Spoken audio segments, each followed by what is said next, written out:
Локалната и централната власт да се охрабрат и покрај притисоците кои ги врши Заев да го санкционираат башибозукот на урбаната мафија во Охрид. Силно реагираат од ВМРО ДПМН.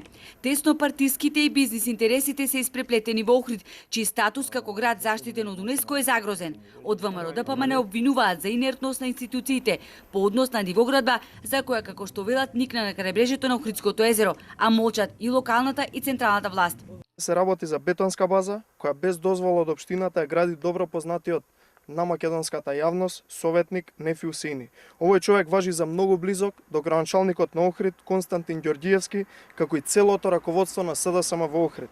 Не смееме да заборавиме дека ова не е изолиран случај и дека во општина Охрид во централното градско подрачје покрај Чинарот е поврзан истиот советник со изградбата на нелегалната тераса. Инаку регистарот на дивоградби е готов. Во електронската база на податоци внесени се вкупно 1076 дивоградби. Од нив безмалку половина се во заштитениот појас. Меѓутоа во таа цела бројка не се сите објекти кои што се во крајбрежје и во заштитен појас. Има и урбана опрема, има и предмет прозор, има и некој гаража надворот од централното подрачје. Меѓутоа како бројка таа би била бројката. Меѓутоа немаат сите предмети иста тежина во тој регистар на диви градби. На крајбрежјето на Охридското езеро во потегот на Националниот парк Галичица и во стариот дел на градот се лоцирани вкупно 409 нелегални градби. Од Националниот парк Галичица уште на почетокот од годинава укажа дека во строго заштитеното подрачје на Галичица и тоа низ целата територија има над 1000 нелегално изградени викенд куќи.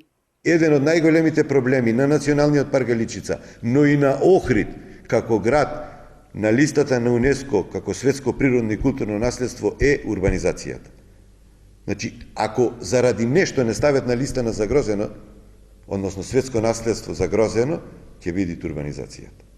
И во сите случаи кога имало бесправна градба и узурпација на државен имот, ние, нашиот чекор сме го направиле. Сме поднесле до правобранителот да превземит мерки, до градежна инспекција да го сруши бесправно изградениот објект. По ниедна не е постапено. По ниедна. Регистарот на нелегални градби во Охридскиот регион ќе биде доставен до владата најдосно до 1 септември, а до тогаш ќе се извршило ревизија на секој посебен предмет, информираат од локалната самоуправа.